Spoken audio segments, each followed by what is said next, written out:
नमस्कार, मैं देवनाथ यादव, आप देख रहे हैं एलआर भारत।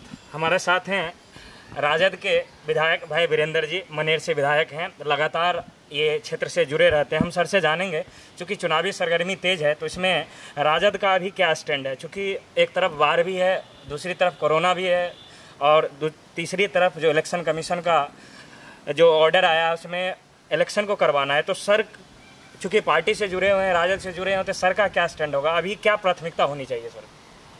देखिए, जो हमारे दल का विचार था उससे चुनाव आयोग को हम लोगों ने अवगत करा दिया कि कोरोना का यहाँ संक्रमित लोग हैं, बिहार में बढ़ता चला जा रहा है। एक तरफ 14 जिला में बाढ़ भी आया हुआ है, 14 से 15 जिला में। अभी परिस्थिति नहीं है चुनाव कराने का, और चूंकि फिजिकल डिस्टेंसिंग में चुनाव कराना है, तो इस हालात में गांव कस्बे के रहने वाले लोग भी कहते हैं कि हम वोट देने नहीं जाएंगे। तो ये बात अवगत करा दिया गया था चुनाव आयोग का, और चुनाव आयोग का आया है फरमान। तो हम लोगों ने मांग किया था कि पुराने परंपरा के अनुसार चुनाव होना चाहिए, जैसे आम सभा होना चाहिए, नुक्कड़ सभा होना चाहिए, रोड शो होना चाहिए। वो बात मान लिया है चुनाव आयोग।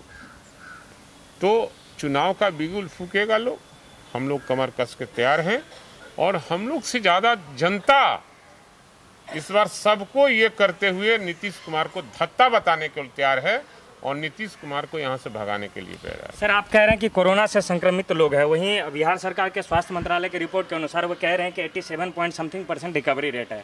तो इस पे आपका क्या कहना है? सरकार कह रही है हम कोरोना से लगातार लड़ रहे हैं, और ये झूठी रिपोर्ट है सरकार का, चाहे स्वास्थ्य विभाग का।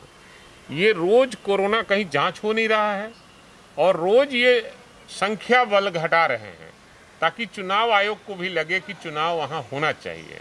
ये संक्रमित ज्यादा लोग हो रहे हैं, लेकिन ये सरकार उस संख्या को घटाकर कम कर रही है। कहीं ना कहीं सर आप ये कहना चाह रहे हैं कि सरकार डेटा के साथ छेड़छाड़ कर रही है? निश्चित रूप से डेटा के साथ छेड़छाड़ कर रही है, और जांच बहुत कोताही से कर रहा है लोग, और उतना ही जांच कर रहा है जितना इसको दिखाना है। इस पर विपक्ष के चूंकि आप विपक्ष में है सर, तो इस पर सत्ताधारी दल ये भी कहती है चुनाव के बारे में कि कहीं ना कहीं राष्ट्रीय जनता दल चुनाव से डर रही है, मैदान में नहीं आना चाहती है, इसीलिए वो विरोध कर रहे थे कि चुनाव नहीं हो। देखिए, सबसे बड़ी चीज़ है कि जनता के हित में हम लोग बात करने वाले लोग हैं। हम लोग की पार्टी ग्रास रूट की पार्टी है, और जनता के आम आवाम की हित की बात हमेशा करती रही है। चुनाव लड़ने के लिए हमारी सरकार 15 साल रही है, और हम विपक्ष में रहे हैं और मजबूती के साथ रहे हैं, और फिर 18 महीना भी हम सरकार में शामिल रहे हैं। तो कहीं से भी हम लोग कमज़ोर नहीं दिखाई दे रहे हैं। हम जनता के सवालों को चुनाव आयोग के सामने रखा।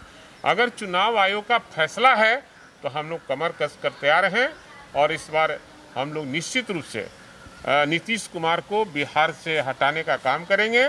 और जनता तय कर चुकी है, हम लोग से ज़्यादा जनता, क्योंकि जो बेरोजगार लोग हैं उनको रोजगार नहीं मिला, किसानों के खेतों में पानी नहीं मिल सका, हर महिला अपने आप को, हर पुरुष अपने आप को असुरक्षित महसूस कर रहे हैं, बालिका गृह जैसे कांड हुआ, 57 से ज़्यादा घोटाले हुए इस राज्य में। तो हर आदमी परेशान है। जो प्रवासी श्रमिक थे उनको कोई रोजगार नहीं मिला, पलायन कर रहे हैं दूसरे प्रदेशों में।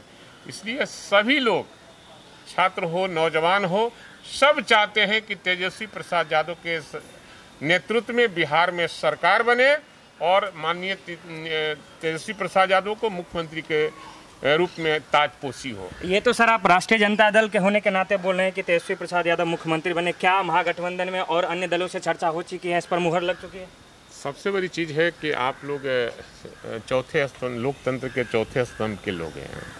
आपको जानकारी रखना चाहिए कि राहुल गांधी कांग्रेस की बड़ी पार्टी है, और राहुल गांधी जी ने पटना में आकर घोषणा किया था कि यहाँ महागठबंधन का नेतृत्व तेजस्वी प्रसाद यादव करेंगे, और महागठबंधन की सरकार बनेगी तो तेजस्वी प्रसाद यादव के नेतृत्व में ही सरकार बनेगी। तो सर आप इस पर चर्चा करना बेकार है। इसका मतलब सर आप ये जानते हैं कि राष्ट्रीय जनता दल पूरी मजबूत तरीके से अपना कैंडिडेट उतारेगी, तेजस्वी प्रसाद यादव के रूप में मुख्यमंत्री देखना चाहेंगे सर। लेकिन अभी का जो वर्तमान हालात है, आपके पार्टी से लगातार जो है नेताएं, वरिष्ठ नेता जा रहे हैं, इस पर आपको नहीं लगता कहीं ना कहीं रणनीति का अभाव दिख रहा है आपके पार्टी में? कहीं कोई रणनीति का अभाव नहीं है। जो छटुआ लोग हैं वही लोग पार्टी से जा रहे हैं। जिनको डर है कि इस बार आएंगे कि नहीं आएंगे, वो अपना जुगाड़ कर रहे हैं, लेकिन जुगाड़ नहीं, वो न घर के रहेंगे न घाट के रहेंगे। क्या भाई वीरेंद्र जी फिर से इस बार अपने विधानसभा क्षेत्र से ताल ठोकेंगे? अरे विधानसभा से ताल ठोक चुके हैं, ताल ठोकना क्या है, और जनता वहाँ जिता ही दी है। आज ही रिजल्ट आप लिख लीजिए। ऐसा क्यों आपको लग रहा है कि फिर से विधानसभा क्षेत्र की जो जनता है आपको ही फिर से चुने? ऐसा आपने क्या किया क्षेत्र में? इसलिए कि मैंने 5 साल हमेशा जनता के बीच में रहा। उनकी सवालों को सदन और सदन के बाहर में हम उठाते रहे हैं, उनके दुख सुख में शामिल होते रहे हैं। जनता को क्या चाहिए, उनके दुख सुख में, और विश्वास उनका जीता है, इसलिए हमें भरोसा है अपने जनता पर। अंतिम सवाल सर, यदि राष्ट्रीय जनता दल सत्ता में आती है तो जिस तरह आपने बात करी, बेरोजगारी की बात, महिला सुरक्षा की बात, स्वास्थ्य की बात, तो इसको आप कैसे, जैसे हम बेरोजगारी की बात करें तो इस पर क्या स्टैंड लेंगे, कैसे आप बेरोजगारी को दूर करें? क्योंकि ये नई बात तो है नहीं, 15 साल आप भी सत्ता में थे। चीज है, नई सोच के साथ सरकार बनेगी और नई उम्मीद के साथ लोग सरकार बनाएंगे।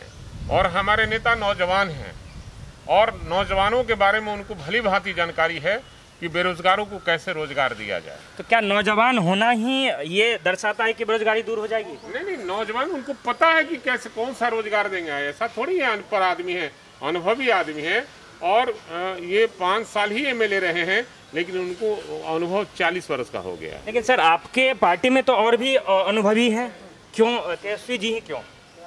ये सवाल का जवाब आप अपने से पूछ लीजिए कि क्यों। जैसे लगातार विपक्षी पार्टी कह रही है। आप ये सब सवाल करना बेकार का चीज है ना। तेजस्वी प्रसाद यादव को हम लोगों ने नेता विरोधी दल बनाया, तो फिर आप उस पर सवाल क्यों दाग रहे हैं? हम लोगों ने विश्वास जाहिर किया है, उनको नेता विरोधी दल बनाया है, उनको मुख्यमंत्री के रूप में प्रोजेक्ट किया है, तो ये सवाल करना बेकार। कहीं ना कहीं सर लगातार अपने मजबूत स्तंभ के साथ कह रहे हैं कि तेजस्वी जी को मुख्यमंत्री बनाएंगे। बहुत बहुत धन्यवाद जिस बेबाकी के साथ सर ने हमारे सवालों का जवाब दिया। बहुत बहुत धन्यवाद सर हमसे जुड़ने के लिए। आप देखते रहिए LR Bharat. For further update stay tuned with LR Bharat.